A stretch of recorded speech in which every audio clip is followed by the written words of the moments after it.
7월 19일 수요일 정봉재의 품격시대 첫 번째 이슈 들어갑니다. 박근혜 정부 당시 작성된 문건이 계속해서 발견되고 있는데 세월호 특조위를 무력화하라는 지시가 담긴 문건이 있는 것으로 확인돼서 파장이 커지고 있습니다. 그간 의혹으로만 난무했던 박근혜 정권의 세월호 참사 진상규명 방해 공작이 이제는 제대로 밝혀질 수 있을까요? 이 문제와 관련해 세 분 모시고 이야기 나눠보겠습니다. 네, 장윤선 오마이뉴스 기자 나오셨습니다. 네, 안녕하십니까. 안녕하세요. 네. 오늘 좋은 말씀 부탁드립니다. 네, 아유, 진행이 매끄러우세요. 네. 우리 세월호 변호사 빠질 수 없는 분 나오셨습니다. 박주민 더불어민주당 의원 자리하셨습니다. 예, 안녕하십니까. 네, 안녕하세요. 예. 나오셔서 고맙습니다. 네, 유경근 4.16 가족협의회 집행위원장 나와주셨습니다. 네. 예, 안녕하세요. 요즘 건강 괜찮으시죠? 예, 잘 버티고 있습니다. 아, 예, 고맙습니다. 네, 시청자 여러분께서도 샵 5400으로 다양한 의견 보내주시기 바랍니다. 페이스북 라이브로도 바로 시청하실 수 있습니다. 네, 본격적으로 얘기 나눠볼 텐데 정말 날이 무척 덥습니다. 오늘 이렇게 더운데 다들 나오셔서 너무 감사드리고요. 박 의원님, 제가 보기에는 20대 초선 의원분들 중에서는 제일 바쁘신 것 같아요. 오죽하면 네. 박주 발이라는, 그러니까 의안을 너무나 많이들 내주셔서 박주 발이라는 그런 별명까지 얻고 계신데 요즘 좀 어떻게 지내셨어요? 요즘에는 많은 국민분들이 아시겠지만 인사청문회 시즌입니다. 예. 저도 지금 김미수 헌재 소장 관련된 인사청문회, 또 여가부 장관, 법무부 장관 인사청문회했고 다음 주 월요일 날 검찰총장 인사청문회 아, 있습니다. 예. 그래서 인사청문회 준비하고 치르고 나면 또 인사청문회 준비하고 이런 예. 식으로 하루하루를 보내고 있습니다. 예. 생각보다 인사청문회가 예상했던 것보다 많이 좀 길어져서 더 힘드시는 것도 예, 있겠어요. 그리고 뭐 인사청문회 끝나면은 뭐 청문보고서 채택된다든지 임명이 된다든지 이런 절차가 순조롭게 진행돼야 되는데 예. 아시다시피 김희수 헌재 소장 후보자의 경우에는 아직도 예. 제대로 된 논의를 하지 못하고 있는 상황이어서 굉장히 답답한 상황입니다. 예. 예. 다른 분들과 달리 국회에서 동의도 동의가 필요하기 필요한 때문에. 상황이기 때문에 예. 더 힘드시겠습니다. 마지막까지 잘 마무리해 주시기 부탁드리고요. 예. 유경균 위원장님 요즘도 목포 다니시죠? 예. 예, 지금 최근에는 자주 내려가지는 못하고 예. 있는데요. 저희 가족들이 계속 상주하면서 또 현장을 지키고 있는데 예. 말씀하신 대로 좀 많이 덥습니다. 예, 예. 또 이제 바닷가다 보니까 습하고 짠 기분도 많이 올라오고 그래서 좀 지내기가 좀 녹록지는 않습니다. 그 전에도 가족분들 지내시는 환경 같은 것들이 생각보다 굉장히 좋지 않아서 예. 많은 분들이 안타까워하기도 했고 건강도 좀 많이들 얻으시고 해치시고 그러셨는데 위원장님 그러시고 주변에 다른 분들도 괜찮으세요? 건강들이? 아마 물어보면 다 괜찮을 거라고 대답을 할 겁니다. 말씀은 그렇게 예, 하시는데. 그런데 실제로는 좀 뭐 정신적인 문제, 심리적인 것도 여전히 심각하지만 지금 본격적으로 좀 신체적인 이상이 좀 심각해지는 가족들이 좀 많이 늘어나고 있습니다. 아. 그래서 입원을 하는 가족들이 계속 늘어나고 있고요. 예. 이제 그런 것 때문에 이제 병원을 잘 안 가려고 그러죠. 병원에 가면 반드시 입원을 해야 된다고 그러니까. 아이고, 그럼 뭐 목포도 못 가고 광화문도 예. 못 가고 뭐 그런다고 그래서 좀 버티고는 있는데 좀 마음이 편해져야 될 것 같아요. 예. 예, 그래야 좀 나을 것 같습니다. 마음이 편해지시려면 하루빨리 이제 모든 것들이 다 밝혀지고 이제 미수습자분들도 돌아오셨으면 하는 많은 국민들이 그렇게 바라고 있을 겁니다. 자, 본격적으로 오늘 이제 본론 얘기해 볼까 하는데요. 장 기자님, 네. 이제 그 문건들이 굉장히 많이 발견이 되고 있죠. 네. 사실 민정수석실에서 처음 나왔을 때마다 이게 뭐냐 했는데 그렇죠. 정무수석실 또 나왔고 네. 또 국가 뭐 상황실 이런 데서 그렇죠. 또 나왔다 그러고 국가안보실, 국정상황실. 상황실. 그중에 오늘은 이제 세월호 관련돼서는 예. 정무수석실에서 관련된 그렇습니다. 문건들이 나왔잖아요. 네. 근데 거기 세월호 지시사항들이 좀 부적절하다. 네. 이런 얘기를 좀 했죠. 그렇습니다. 그러니까 지금 이게 박근혜 정부 당시에 이제 지금 그 복기를 해보면 이병기 비서실장 시절로 보여요. 이병기 비서실장 주재로 열렸던 수석비서관 회의 자료가 나와 있는 건데요. 그 안에 내용 중에 보면 세월호 특조위를 무력화하라는 지시사항이 나옵니다. 언론과 협조해서 일탈 행위 등을 부각해서 세월호 특조위 자체를 무력화시켜라. 이런 얘기가 나오는데 여기서 저는 기자기 때문에 여기서 얘기하는 언론 도대체 어떤 언론을 얘기하는 건지 오마이뉴스는 당연히 아니겠죠. 예, 당연히 아닙니다. 근데 여기 지금 저희가 이제 그 시계를 2014년, 2015년으로 돌려서 좀 복기를 해보면 그때 유독 세월호 관련해서 부정적인 보도를 쏟아냈던 언론들이 있습니다. 예, 당시에 이제 지금 보면요. 청와대, 그다음에 국회, 그리고 보수 언론 삼각동맹을 맺어서 세월호 특조위의 진상규명을 아예 방해하려고 했었던 수많은 의혹들은 있었지만 도대체 이 컨트롤 타워가 어디냐, 누가 이런 것들을 지휘하는 걸까, 그 지휘부가 국정원 아니냐, 이런 논란이 굉장히 당시에도 많았는데 실제로 알고 봤더니 그게 청와대였던 거죠. 그러니까 다들 그럴 것이라는 생각은 했을 것 그러니까요. 같아요. 예. 워낙 이제 그런 어떤 의혹들도 많았고 네. 청와대가 나서지 않으면 이렇게까지 막을 수 있을까 하는 생각도 했지만 실제로 그런 얘기가 나온 건데 그렇죠. 증거가 나온 거죠.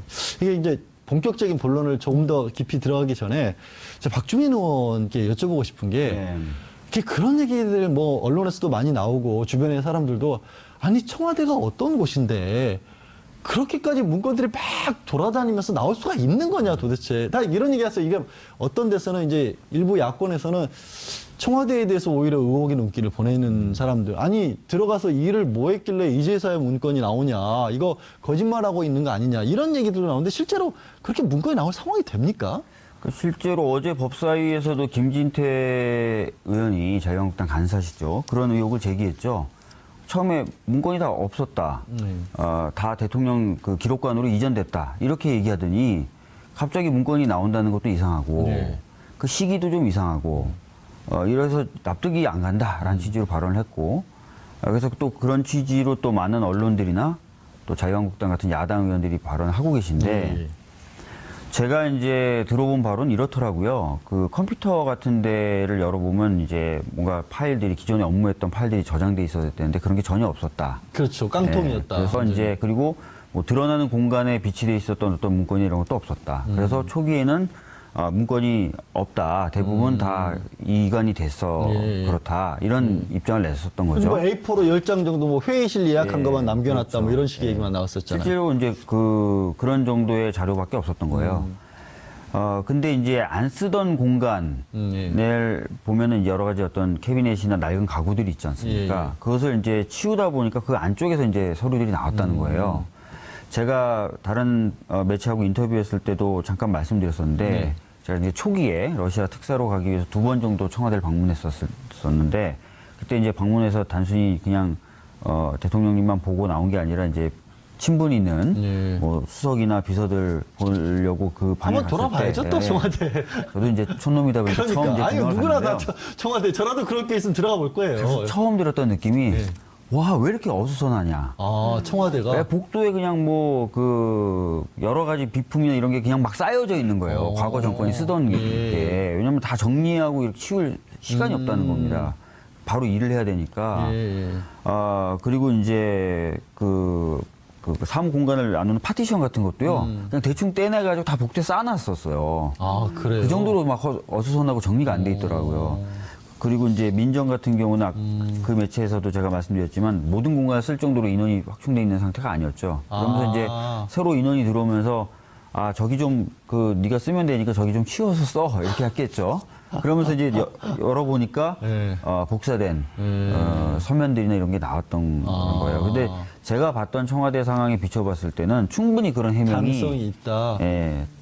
와닿는다는 거죠. 그러니까 사실 생각해 보면 우리가 보통 청와대 하면 언론에 나가는 거는 겉에 번듯한 건물만 나오니까 내부가 그럴 거라고는 상상을 못 하는데 지금 의원님 설명하신 거에 따르면은 정돈을 청소를 안 해놓고 이사를 간 거네요. 쉽게 말해서. 그러니까 그것까지는 제가 잘 모르겠는데 새로 사람들이 들어가서 뭔가 일을 해야 되는데 정리정돈이 안 돼 있다는 느낌? 그리고 새로운 사람들에 맞춰서 뭔가 새로운 가구가 들어오거나 이런 상황이 아니었던 느낌. 그런 거였어요. 결국 그렇게 해서 이제 문건을 발견을 했는데 그럼 이제 의원님 말씀에 따라 정말 어수선한 상황들 이제 정리가 되고 본격적으로 일을 하려다가 사람도 추가적으로 늘어나고 하니까 공간 확보를 하다가 찾은 문건들에서 결국에 이제 언론 공작 그리고 세월호 특조위 탄압 이 부분들이 나온 건데 그 사이에 특조위라든가 유가족들에 대해서 굉장히 안 좋은 일들을 만들어내고 이런 것들은 너무나 명명백하게 많았는데 그게 진짜 이제 청와대가 그랬다는 게 드러난 셈 아니잖아요.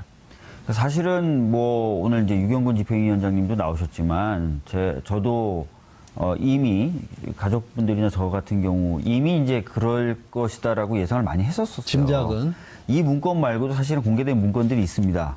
언론에 큰 조명은 못 받았지만요. 예. 저희들이 속칭 그 해수부 작성 문건이라고 부르는 게 있어요. 네. 그 문건에 보면은 BH를 조사하는 것을 결정할 경우에 여당 추천 의원들은 전부 기자회견 형식을 빌려서 사퇴 의사를 밝혀라. 뭐 이런 식이 돼 있는데 실제로 그대로 그분들이 움직이셨거든요. 예. 근데 거기 보면은 누군가에게 보고하기 위해서 작성된 문건인데 예. 만약에 이게 장관에게 해수부에서 작성한 건 맞고요. 예. 근데 이게 장관에게 보고할 문건이면 장관이라고 안 쓰죠. 그 문건에는 장관님 뭐 이런 식으로 뭐 이렇게 썼겠죠. 존중을 예. 하는 식으로 예. 썼겠죠.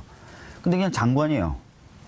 그럼 보고의 주체가 장관이었을 수도 있다는 건가요? 아니요.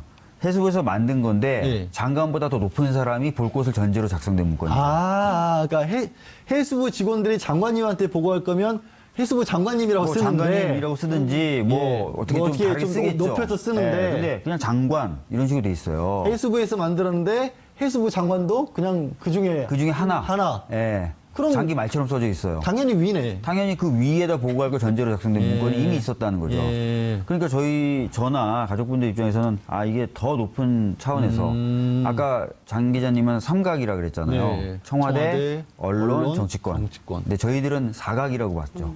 특조위 내부의 여당 추천입니다. 예. 그래서 사각이 뭔가 컨트롤 타워를 두고 움직이는 것 같다는 느낌을 받았는데 그걸 증명해줬던 게 일정 정도 증명해줬다고 생각했던 게 해수 문건이었는데 그거보다서 사실 약간 더 위쪽에서 만들어진 것으로 보이는 문건이 하나 나온 거죠. 예.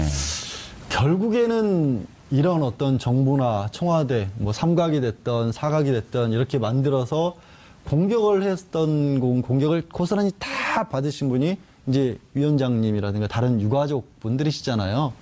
굉장히 이제 뭐 그 마음, 원망함 이런 것들 이루 말할 수가 없는 지경이 있었겠어요, 그때도. 감이라는 게 있죠. 유가족들만이 갖고 있는 어떤 느낌이라는 게 있습니다. 박 의원님 말씀하신 대로 그러한 많은 일들이 벌어졌을 때에 여기는 무슨 뭐 장관이나 일개 의원이나 이런 사람들이 뭔가를 조정하고 있는 것은 아니다. 훨씬 더 높은 곳에서 일이 이루어지고 있고 그것은 청와대다라는 심증은 저희들은 다 갖고 있었죠. 그런데 이제 이런 것들을 어떤 명확한 증거나 뭐 이런 것이 없이 그냥 막 이야기를 하는 것 자체가 정치적인 공세의 대상 오히려 역공을 당할 수 있으시니까 될 수 있기 때문에 사실 내부적으로는 그러한 증거들을 확보하기 위해서 상당히 많은 노력을 기울였고 또 여기에 관심을 갖고 있는 몇몇 언론분들, 뭐 오마이뉴스도 마찬가지고요. 같이 좀 이야기하면서 그런 부분을 찾기 위해서 애를 많이 썼는데 좀 찾기가 힘들었었죠. 그러나 이제 심증은 분명히 있었고요. 그래서 지금 저희들은 그 문재인 대통령께서 이제 공약으로 정부 차원의 조사위원회를 구성을 해서 이제 활동을 시작을 하시겠다 이렇게 말씀을 하셨고 지금 준비를 하고 있는 것으로 알고 있는데요. 그래서 그 차원에서 저희들이 첫 번째로 요구한 것이 바로 이 부분입니다. 특별조사위원회를 중심으로 진상조사를 조직적으로 방해했던 그런 과정, 또 그 책임 주체들 이런 것에 대해서 먼저 조사를 해야 한다고 요구를 했었고요. 아마 이번에 발견된 문건이 본격적인 계기가 돼서 그러한 조사에 좀 힘을 받을 수 있지 않을까 좀 예상을 해봅니다. 그렇죠. 근데 이제 아까 이제 감이라는 말씀을 해주셨는데 사실 이번에 문건 발견된 거는 2015년 3월부터의 정무수석실 문건이 나온 겁니다. 그래서 2016년 지난해 11월까지인데 일부 언론에서 이렇게 뭐 빅데이터 같은 걸 분석을 해보니까 사실 세월호를 바라보는 정부와 또 일부 언론의 시각이 바뀐 거는 이미 한 2014년 7월경 그러니까 사고 이후 불과 3개월밖에 안 됐을 때부터 그렇게 되는 걸로 지금 조사하면 나오거든요.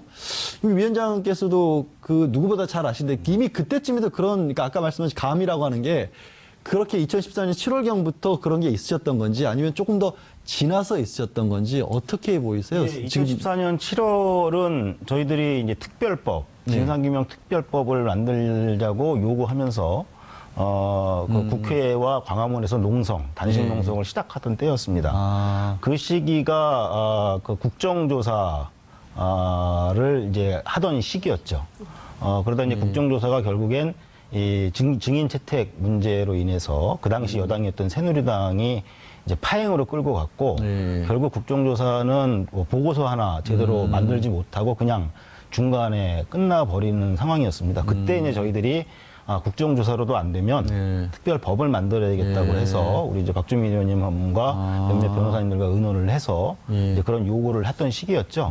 정확히 그렇게 강력하게 수사권과 기소권을 가진 특별법을 요구함과 동시에 그때부터 저희 가족들을 대하는 그 당시 여당 그리고 청와대의 태도가 급격히 변하는 것을 이제 직접 만나면서 느꼈고요. 그런 것들이 이제 본격적으로 저희들이 체감을 하게 된 것은 지금도 여전히 돌아다니고 있는 카톡이 있습니다. 카톡 문자가 있는데 그 내용은 아마 다 아실 거예요. 뭐 천안함이라든가 뭐 이런 것과 비교해 가면서 유가족들이 무슨 뭐 특혜를 요구하고 있고 무슨 뭐 평생 뭘 해달라고 요구하고 있고 뭐 무슨 뭐 심지어 전기세, 수도세까지 요구하고 있고 뭐 이런 특별법을 만든다고 하고 있고 그러면서 결국 천안함의 그 장병 희생자분들이 받은 보상 사실 그때 나온 그 내용도 다 거짓말이었죠. 말도 안 되는 얘기인데 그런데 그런 것과 비교해 가면서 놀러 가다 죽은 애들이 어떻게 국군들보다 더 대우를 그래서 그때부터 이제 뭐 세월호 유가족이 무슨 벼슬을 했냐, 뭐 국회위에 있냐, 뭐 이런 얘기 도는 그런 카톡들이 이제 본격적으로 유포가 되기 시작을 했고 지금 국회 부의장을 하고 있는 이름도 지금 기억이 안 나네요. 지금 그 당시 새누리당의 그 국정조사 그 위원장을 했던 누구시죠? 심재철 심재철 의원 그분도 그 카톡을 본인이 직접 유포까지 해서 문제가 크게 되고 그랬었죠. 그때부터 뭔가 대단히 분위기가 이상하게 바뀌고 있다. 그런 것을 좀 느끼고 있었습니다. 그러면 사실상 이제 2014년 문건은 이번에 발견된 건 2015년부터지만 말씀하신 것처럼 2014년 7월 특히 이제 특별법 제정을 두고 유가족분들과 갈등을 일으키면서부터 분위기는 많이 돌았다고 볼 수가 있는데 그때 이제 장 기자님 이런 어떤 좋지 않은 분위기에 정말로 어떤 촉발을 시켰던 게 2014년 9월에 있었던 이른바 이제 대리기사 폭행 사건이라는 게 벌어지는 바람에 또 국민들 사이 여론 같은 게 조금 안 좋게 흘러가지 않았습니까? 그게 벌써 이제 2014년 일이니까 먼저 어떤 사건이었는지부터 조금 말씀을 좀 해주시죠. 그러니까 지금 두 분 말씀하시니까 주마등처럼 그때 취재했던 기억들이 다시 나는데요. 그러니까 2014년 그 4월 16일 사건이 발생하고 부모님들께서 계속 거리에 계시다가 국회에서 농성을 시작하시고 그때 거리의 변호사가 됐던 게 바로 박주민 의원님이세요. 그래서 같이 맨날 국회 앞에서 주무시고 그래서 제가 노숙자냐 이렇게 놀리기도 하고 막 그랬던 기억이 나는데 그때 굉장히 경찰들이 이렇게 그 감시를 굉장히 많이 했어요. 세월호 가족들이 화장실도 못 가게 하고 이를테면 바로 국회 본청 앞에 있는 화장실 들어갈 수 있는데 막 후생강까지 가서 한 1, 20분 걸어가야 되는 20분 좀 뻥이고 한 5에서 7분 정도로. 5분이면 됐네요. 네, 5분 정도. 죄송해요. 20분이라고 뻥쳐서. 하여튼, 걸어서 멀리 화장실을 가야 되고, 뭐 이런 식의 심정적으로 상황이었어요. 그렇게 길게 느껴진 거죠, 심정적으로. 그리고 되게 더웠거든요. 그러니까요. 예, 근데 이제 막 국회 출입도 못하게 하고, 뭐 이런 분위기가 7월, 8월 가는데, 이제 이를테면 막 이 사건을 어떻게든 축소하고 싶은 보수 언론의 분위기나 정치권의 분위기나 청와대 분위기가 있었던 것이죠.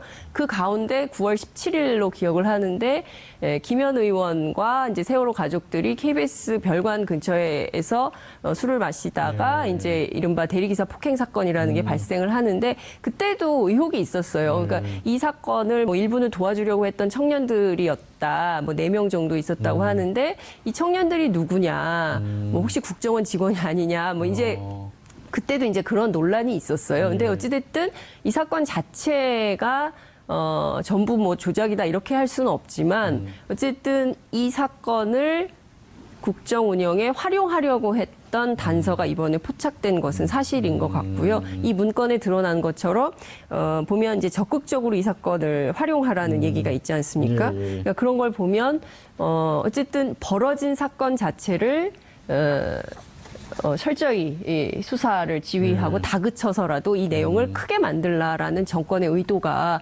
포함이 됐었던 거다 이렇게 볼 수가 있겠죠. 그러니까 사실 이 사건의 본질적인 부분이 좀 있었는데 그 부분은 전혀 다뤄지지 않고 소위 이런 프레임으로 언론들이 접근했었어요. 세월호 가족들의 갑질. 예.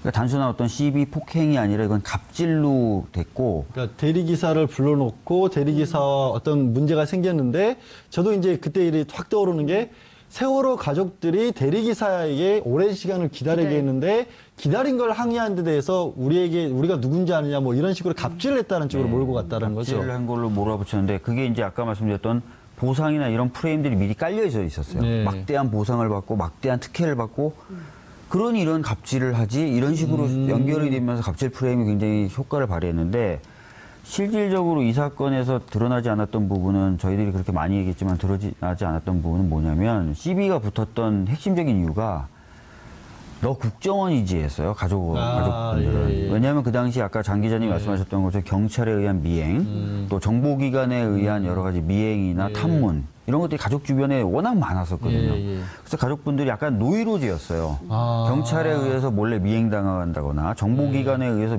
몰래 사찰당한다거나 이런 노이로제가 있어서 저한테도 상담이 많이 들어왔어요. 예를 들어 한 차가 계속 자기 집 앞에 있다. 이거 사찰당하는 거 아니야? 이런 식의 저한테 대한 하소연이 많았었거든요. 그 정도 노이로제가 있었는데, 그러니까 대리운전기사에게 갑질이라든지 대리운전기사에게 뭔가 그런 걸 하려는 게 아니라, 대리운전기사가 아닐 수도 있다라는 느낌을 받으셔서, 너 국정원 직원 아니냐? 신분증을 보자. 이게 사실은 핵심이었거든요. 그것 때문에 이제 양쪽에 어떻게 보면 시비가 좀 일었다는 건데, 그럼 유경건 위원장께 한번 그런 일들이 정말 그 주변에 뭐 위원장님 본인도 그럴 수도 있고 가족들이 그런 걸 호소를 많이 했어요. 정말 막 경찰이나 국정원 직원들 때문에 불편하다 이런 정도로. 예, 좀 결정적으로 저희 가족들이 의심을 하게 됐던 계기가 2014년 5월로 기억을 하고 있는데요. 네. 5월인가 6월 정도로 그거 기억을 얼마 안 하고 됐을 있는데, 때잖아요. 예, 그때 저희 가족들이 이제 버스를 대절을 해서 이제 진도로 내려가려고 이제 차 한 대가 출발을 했습니다. 하다가 이제 그 고속도로에서 고인돌 휴게소인가요? 그쪽에 이제 쉬려고 잠깐 들어갔는데 그때 그 식당에 이제 라면이라도 하나 먹으려고 들어가고 있는데 어떤 사람이 계속 이렇게 쫓아오고 아까 봤던 사람이 또 있고 이러는 거예요. 그래서 그중에 좀 눈치 빠른 아빠 한 분이 이제 그 사람을 붙잡았죠. 그래서 누군데 자꾸 우리를 쫓아다니냐. 그런데 이제 이 사람이 막 도망을 간 거예요. 그래서 이거는 뭔가 좀 이상하다. 잡아야 되겠다. 수상하다. 그래서 이제 제가 밖에 있다 그 얘기를 듣고 쫓아가서 몇 명 가족들과 함께 잡았죠. 그랬더니 그냥 다른 얘기만 하는 거예요. 막 형사수사를 하고 다른 얘기하고 혹시 경찰 아니냐. 그랬더니 경찰 절대 아니다. 나도 그냥 내가 가는 길 가는 거다.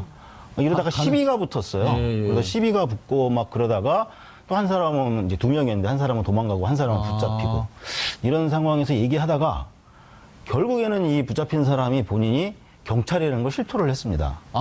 절대 아니다고 했는데 결국 경찰이었던 맞았던 거예요. 도망갔던 사람은 심지어 저희 가족을 때리기까지 했거든요. 그러면서 아니 세월호 유가족이면 유가족이지 왜 시비 거냐 이래가면서 왜 지나가는 시민한테 시비 거냐 이러면서 이제 사실 때리기까지 했어요. 그리고 도망갔거든요. 근데 그 사람도 경찰이었는데 그래서 이제 저 사람은 누구냐 그랬더니 사실 동료 경찰이라는 거예요. 그래서 결국에는 빨리 전화해서 일로 불러와라. 그래서 이제 휴게소 주차장 한복판에 불러왔는데 그때 이제 하는 얘기가 뭐였냐면 이건 미행이나 사찰이 아니고 이제 가족들이 버스를 타고 먼 길을 가니까 보호해드리기 위해서 따라온 거다라고 또 갑자기 말을 바꾸는 거죠. 보호를 할 거면은 주변에 경로를 이렇게 공식적으로 차량을 배치하는데 그게 말이 안 되는 게요. 지금은 안 그렇지만 초기에는 저희 가족들이 단체로 어디를 가면 항상 경찰차가 에스코트를 했습니다. 그러니까요. 그게 보호죠. 그게 저희들은 기분 나빴지만 그래도 어쨌든 뭐 공식적으로 보호해주기 위해서 한다니까 그냥 모른 척하고 경찰차 따라서 가고 이랬었거든요. 그런데 자가용을 타고 사복을 입고 본인의 신분을 숨기고 도망가면서까지 아니라고 하다가 결국에는 실토를 했고 이런 일이 한번 있었어요. 그래서 결국에는 경기도 경찰청장이라든가 이런 분들이 분향소까지 찾아와서 재발하지 않도록 하겠다 사과도 하고 이런 일이 있었는데 이제 그게 본격적인 계기가 돼서, 예, 예. 특히 임원들이나 이런 사람들은 조심해야 되겠다. 이런 얘기가 돌았고, 네. 또 하나 저희들이 강력하게 의심을 했던 건, 저도 마찬가지였지만, 오늘 전화가 와요. 받으면, 위원장님 저 어디 정보관입니다. 예, 예. 이제 이렇게 하는데, 제가 몇 시간 전에 갔던 데를 알고 있어요. 제가 누구 공개가 다니질 않는데, 그 다음에 심지어는 1시간 전에 끝난 가족들만의 회의 내용을 예. 이 사람들이 알고 그걸 물어봐요. 예. 그걸 도대체 어떻게 알았냐 그랬더니 거기에 대해서는 답을 안 하는 거죠. 뭐 예를 들어서 뭐 저녁 때 어디를 가자, 뭐 서울 광화문을 가자, 아니면 청와대 앞에 가자 이렇게 얘기한 게 공개도 안 했고 가족들에게도 공지를 안 했는데 그런데 이미 알고 몇 명이 올라오세요? 뭐 이런 질문을 하는 거죠. 그래서 야 이거는 뭐 혹시 회의실에 뭐 도청을 하나? 그렇죠. 예, 그런 아니면 뭐 생각할 수밖에 핸드폰 없죠. 감청을 하나? 이제 이런 것들이 워낙 사례들이 많이 있었고 심지어 어떤 가족들은 아까 박 의원님 비슷한 얘기 하셨지만 가다 보면 누가 자꾸 쫓아오는 것 같다. 돌아보면 그 사람도 딴 데 보고 뭐 이제 이런 식의 어떤 그 상황들이 굉장히 많아서 우스갯소리로 야 위원장들은 경호원 붙여야 되는 거 아니야? 뭐 이런 얘기까지 막 서로 농담을 할 정도로 그러니까 좀 심각한 상황이었죠. 그렇게 가뜩이나 이제 가족분들은 사실 얼마 안 됐을 때였잖아요. 네. 가뜩이나 어떤 심리적으로 불안정한 상황에서 그런 일을 몇 번 겪고 나면 장관님 당연히 이거는 이런 일이 벌어지면 이게 정말로 사건이 이게 지금 폭행 사건이냐 아니면 뭐 가족분들 입장에서는 뭐 김현 당시 이제 의원 같은 경우에도 이게 제대로 된 일이 아니라 뭔가 뒤에 배경이 있는 게 아니냐는 생각을 할 수밖에 없었을 것 같아요. 그렇죠. 김현 의원이 얼마 전에 한 인터뷰에서 이 사건이 터졌을 때 청와대의 공작이었을 거라고 직감을 했다. 이제 이런 관련된 얘기를 한 바 있는데요. 그 유경근 위원장께서 말씀하신 그런 가족들의 제보를 기자들도, 그러니까 저희 같은 이제 진보 언론 기자들도 제보를 굉장히 많이 받았었어요. 근데 이제 이 단서를 잡기가 굉장히 어렵잖아요. 그러니까 그렇죠. 미행이나 그다음에 이제 그러니까 그때는 약간 불신 같은 내부의 안에 서로 못 믿게 만드는 이런, 그러니까 일종의 그게 이건 이제 청와대에 의한 것으로 확인이 됐지만 당시에는 국정원이 공작을 하는 거 아니냐, 뭐 경찰 정보 라인이냐, 그러니까 온갖 추론이나 추측들을 기자들이 했었던 거고요. 그런 사례는 아마 지금도 나중에 이제 이 세월호 진상조사 특조위, 2기 특조위가 되면 보고서가 쫙 마련이 되겠지만 그런 내용들이 굉장히 많은 사례들이 접수될 거라고 저는 생각을 합니다. 그 대리기사건 관련해서 사실 유가족 입장에서 꼭 드리고 싶은 말씀이 있어요. 그러니까 이제 이런 정황들을 그때도 많이 의심했고 지금 증거도 이렇게 나왔고 그 대리기사 폭행 사건을 굉장히 확대해서 좀 활용을 해라 이런 지시가 나왔지 않습니까? 이제 그럼에도 불구하고 이제 많은 분들이 또 이런 얘기를 하세요. 아무리 그렇다고 하더라도 애초에 빌미를 주지 말았어야 되는 거 아니냐 유가족들이. 그래서 이런 얘기도 하시는 분들이 있는데 좀 답답합니다. 왜냐하면 이런 거죠. 어떻게 유가족이 무슨 국회의원하고 술을 마시러 다니냐. 이런 얘기까지 하시는 분들이 있어요. 근데 분명히 말씀을 드리지만 술을 마시러 간 게 아닙니다. 그때도 이제 여당하고 만나서 여러 가지 협의를 하고 이제 계속 국회에서 고생을 하고 이러니까 사실 김현 의원님은 저희가 국회에 있을 때 거의 매일 같이 동고동락을 하다시피 했거든요. 그러다가 그날 마침 이렇게 협상하고 이러면서 고생했으니 제가 저녁 식사라도 대접을 하고 싶다. 이제 그 전부터 계속 얘기한 걸 저희들이 다 거부를 하다가 일 다 끝나면 같이 식사합시다. 이렇게 하다가 그날은 워낙 간곡하게 말씀을 하셔서 너무 거절하는 것도 얘기가 아니겠다. 가까운 데 가서 간단히 그러면 식사합시다. 그래서 나간 거였어요. 근데 이제 하다 보니까 이제 반주가 몇 잔 돌았겠죠. 그러니까 뭐 많이 취하고 이런 것도 아니에요. 근데 이제 그런 것들을 마치 유가족들이 국회 들어가더니 국회의원하고 밥 먹고 술 먹으러 다닌다. 갑질한다. 이렇게까지 얘기가 나오는 거에 대해서 이게 그걸 갖고 뭐 빌미를 줬다 이렇게까지 얘기를 하는데 이제 그런 부분은 저희들이 상당히 좀 안타깝고 그러니까 지금 저희 거기에 관련됐던 가족들이 많이 억울해하고 답답해하는 게 뭐 폭행을 했니 안 했니 뭐 재판을 받니 안 받니의 문제가 아니라 그런 식으로 매도를 당하는 거예요. 이런 것들이 지금까지 한으로 남아 있는 거죠. 그때 빌미 주지 말아야 된다라는 언론 보도가 있었어요. 그리고 이제 세월호 가족들이 지금 자식을 잃고 그런 분들이 지금 술 마시고 다닐 때냐 뭐 이런 얘기들도 굉장히 보도가 좀 되고 그랬었는데 저도 그때 제가 그때 취재를 했었기 때문에 기억이 나는 게 김현 의원이 거의 정말 아침부터 저녁까지 무슨 운동가처럼 국회의원이 아니라 운동가처럼 딱 땅바닥에 같이 가족들처럼 앉아가지고 그렇게 했었거든요. 그래서 저는 지금 생각해 보면 당시에 그렇게 그 정말 그 말도 안 되는 논리에 근거해서 기사를 썼던 그런 기자들도 반성이 좀 필요할 것 같다는 생각이 좀 듭니다. 그래요. 근데 참 박 의원님 네. 결국에는 그런 식으로 그러니까 세월호 특별법을 만드는 과정에서부터 이제 정부가 갈등을 했었고 이제 드러났지만 이제 청와대가 개입을 해서 저렇게 안 좋은 여론도 만들었고 이런 것들이 결국에는 세월호 특별법 못 만들게 막으려고 처음에 했었고 특조위를 꾸리긴 꾸렸지만 그 어떻게 보면 바탕부터 흔들어놔서 제대로 활동을 못하게 하려는 그런 어떤 큰 어떤 계획에서 이루어졌다는 게 나온 거 아니에요? 그렇죠. 예, 아까 말씀드렸던 것처럼 이제 제가 봤을 때는 사각동맹, 예. 특조위의 여당 추천 위원들까지도 여당의 추천이긴 하지만 특조위 구성원임에도 불구하고 자기가 속한 특조위에 대해서 부정적인 발언들을 자꾸 하시고 예. 사퇴하시고 이런 것들이 계속 벌어졌었고 또 이제 정치인이라고 할 수 있었던 김재현 의원 같은 경우에는 아 이거 세금 도둑이다. 야 진짜. 근데 사실 그 내용도 상당히 안 맞아요. 왜냐하면 특조위 소속되어 있는 분들도 공무원입니다. 예. 그러다 보니까 공무원 복지 규정이라고 하나요? 예. 그걸 동일하게 적용을 받는데 동일하게 적용받는 그 내용 중에 하나를 끄집어내서 세금 도둑이다라고 하시는 거예요. 그러니까 예. 공무원들하고 똑같은 급이니까 똑같은 대우를 해주는 건데 그게 이제 도둑이 돼버리는 말도 안 되는 그 프레임들을 자꾸 만들어서 이제 무력화를 시켰고 그 과정을 통해서 이제 결과적으로 예산 배정이나 이런 것도 잘 안 됐고 활동화하거나 이럴 때도 보면은 굉장히 그 뭐랄까 비도덕적인 사람들이 모여서 뭐 정치적 의도만을 가지고 활동하는 것처럼 그렇게 매도됐었죠. 예. 그래서 진짜 아까 저도 이 시작할 때 썼던 게 그 세금 도둑 발언이라는 얘기 했었는데 정말 그때 김재원 이제 수석부대변인이 예. 그 얘기를 했었죠. 그렇죠. 그 파장이 근데 문제는 그 세금 도둑이라는 발언을 현직 국회의원이 그렇게 하는 바람에 어떻게 보면 그 이전에 많이 돌았던 막 아까 말씀하신 카톡 이런 거를 공식적으로 확인해 주는 셈이 돼버렸어요. 그렇죠. 그냥 일반 사람도 아니고 현직 국회의원이 그때 원내 수석이었어요. 그러니까요. 새누리당.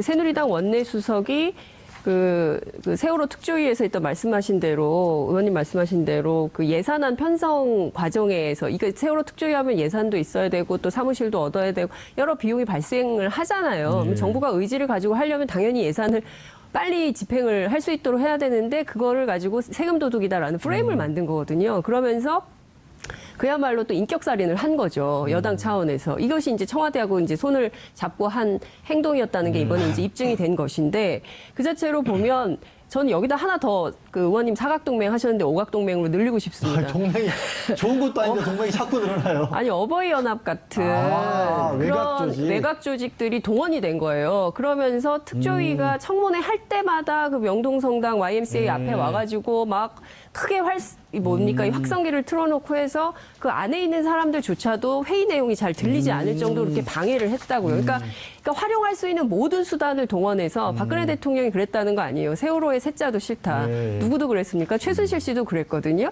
그러니까 세월호 이 참사에 대해서 진상규명을 하겠다고 눈물을 흘리고 유가족들을 만났던 것은 그냥 쇼였던 것이고 실제로는 이 사건이 덮어지고 이른바 이제 이것은 그냥 아이들이 수학여행 가다 벌어진 해양 교통사고다라는 식의 프레임을 만들어서 그냥 보상금이나 주고 치워버리려고 했던 이런 작태가 그냥 드러난 거다. 이렇게 볼 수밖에 아까 없을 이제 것 같습니다. 오각 동맹이라고 네. 얘기를 하셨는데 실제로 이제 최근에 국정과 관련해 수사를 하다 보니까 네. 그 블랙리스트로 탄압을 한 사람들도 있었고 이른바 화이트리스트 그러니까요. 만들어서 관변 단체들을 예. 이렇게 줬던 결국 그것도 다 청와대가 이렇게 한 건데. 그렇습니다. 아니 이번에 그러니까 박 의원님 그 청와대 왜 그런 얘기 들으신 거 있어요? 청와대가 왜 이렇게까지 했는지 이런 혹시 아니 뭐 사실은 그 김영한 전 수석의 수첩에도 여러 차례 세월호에 관련된 얘기가 나오는데요. 굉장히 많이 나오는데 예. 그걸 보면은 이제 세월호 참사가 박근혜 전 대통령과 그 정부의 굉장히 약점이 될 것이다라고 생각을 했나 봐요. 네. 그래서 조기에 무력화시키고 억제하고 이런 데 초점을 많이 맞췄던 것 같아 보이고요. 이번에 공개된 그 민정수석실에서 나왔던 문건 중에도 세월호와 직접 관련된 건 아니지만 김영한 전 수석의 메모에 보면 애국단체, 우익단체, 전사들 조직 뭐 이런 네. 표현이 또 나와요. 전사요? 전사 무슨 도대체 아이고. 그 발상들이 어디서 이런 발상들이 나오는지 네. 참 모르겠는데 아니 저 세월호와 관련된 얘기는 저희가 정말 뭐 나를 세세해도 부족할 텐데 그래도 이제 가장 직접적으로 잘 알고 계시고 겪으셨던 우리 유경규 위원장께서 이제 정권이 바뀌었고 또 문재인 대통령이 이 부분에 굉장히 관심을 많이 기울이고 계시니까 한 말씀 혹시 이것만은 좀 이루어졌으면 좋겠다, 밝혀졌으면 좋겠다 이런 게 있으시면 한 말씀 해주실까요? 사실은 저희 유가족들 입장에서 요즘이 좀 심리적으로 상당히 많이 힘든 시기입니다.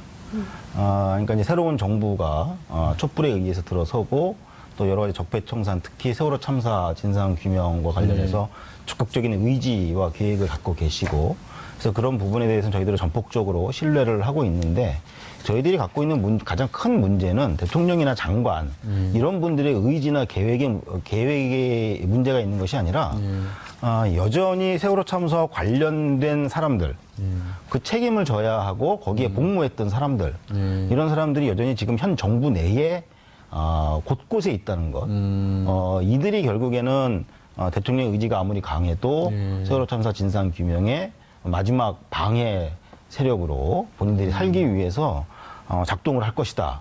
이제 이 부분을 어떻게 헤쳐나가느냐가 관건인데 지금 현재 드러나는 현상들을 보면 쉽지가 않을 것 같아요. 그것 때문에 저희들이 지금 상당히 좀 심리적으로 많이 어려운 이런 상황인데요. 결론적으로 꼭 요구를 하고 싶은 것은 이 세월호 참사와 직간접적으로 관련이 있거나 또 진상규명을 방해했던 어떤 책임을 져야 되는 사람들 이런 사람들이 누구라 할 것 없이 다 드러내서 현 정부 내에서 자체적으로 징계를 하던 기소를 해서 벌을 받게 하던 그런 과정이 반드시 선행이 되어야 하고 그러한 일들을 가장 앞장서서 했던 해양수산부나 청와대나 검찰이나 아니면 국정원이나 이제 다 수장들이 바뀌지 않습니까? 그러면 과거 정권이긴 했지만 본인 그 부처에서 했던 일들에 대해서 공개적인 사과, 해명, 조사 이런 것들을 분명히 먼저 해야 그래야 이후에 진상조사도 가능할 것이다. 좀 이렇게 얘기를 하고 싶습니다. 예, 알겠습니다. 예, 말씀하신 것처럼 대통령이 바뀌었다고 정권이 바로 바뀐 것으로 모든 것이 다 해결될 수는 없겠죠. 하지만 이제 서서히 빛이 시작이 되고 세월호와 관련된 어둠에도 빛이 밝혀지기를 기대해 보겠습니다. 꼭 그렇게 되리라고 믿습니다.